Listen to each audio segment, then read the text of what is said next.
Oh, hi. It's Halloween optical illusion time. You will need a ruler, pencil, and some kind of marker for this lesson.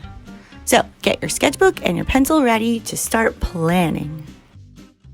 First, let's talk about a couple of different Halloween kind of shapes that you can draw. You want something kind of simple, like a cat head. Here's a little cat head for you. And you can also do something like a ghost. Or you could do something like a simple pumpkin. If you have another idea, go for it. You just need a simple outline with nothing in the middle until the end. Also, this kind of looks like a face. Ding! So flip to a fresh page in your sketchbook. And you're going to want to draw kind of big. So your object should be in the center of the page and it should be taking up a good portion of your composition. Composition means how your picture looks and where the shapes go. So I decided to do the cat head. Obviously, you already saw that in the beginning of the video. And I just started with the ears. My little art hack to check if something is symmetrical is to rotate your paper upside down. So I'm fixing the ear because once I turned it upside down, I could see it wasn't exactly symmetrical. So I'm sketching over here. You're definitely gonna have to pause this video as you go to work along. So here's my cat head. You're going to need a ruler or some kind of straight edge to draw lots and lots of lines. Now this part is very, very annoying. So I did a time lapse and you want to draw around your shape, not through it. See how I'm skipping around the cat's head when I get to it? And when you're done, it kind of looks like a piece of notebook paper. Oh, that took a long time, but it's worth it because it looks really cool. So next, you're going to rotate your paper and find where the lines would connect, and you're going to draw a curved line curving up. So the shape should bump up and connect to the other line on the side.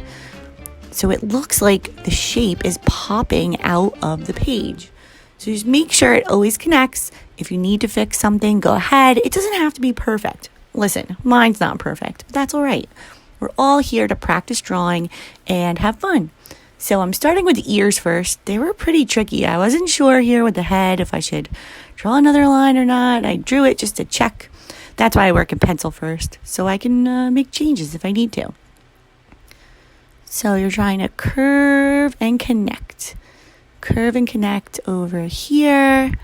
And then it got a little hard when I got to the larger area because I was like, wow, this is going to be really tricky to connect. So what I did were these short kind of, oh no, I did a long line here. But when I got to the next one, I think I did short sketchy lines to kind of help me keep on track. So let's see here. Yeah, short, sketchy, really light lines because you can always darken it later because you want to draw light until you get it right. Curving and connecting, trying to keep my lines as smooth as possible. I'm going to time lapse the rest of this because, you get the point. Ta-da! So the next thing I wanted to do was turn my paper sideways and make some corrections. So it was a little frustrating, this part. So don't worry if you feel frustrated or you're like, ugh, I can't do this. It's too hard. It's not too hard. It's just taking a lot of, effort.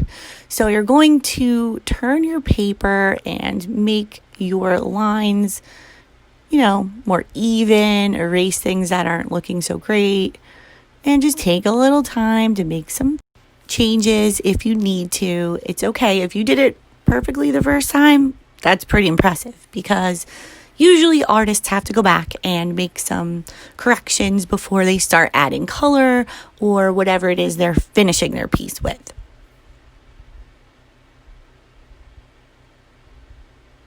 Yeah, this took a little longer than I thought, but it was well worth it in the end.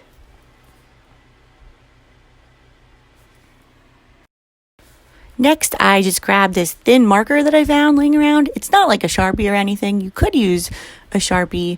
If you are using a Sharpie, make sure you don't stop and hold the tip down on the page because it will create kind of like a little dot.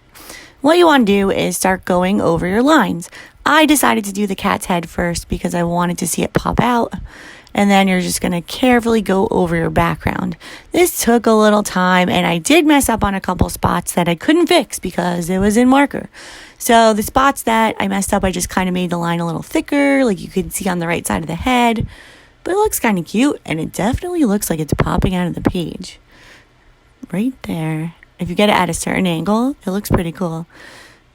So I really like that, and I wanted to add just a little face on my cat just to make it simple.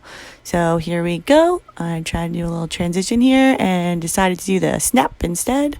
And bing! There's my Halloween cat.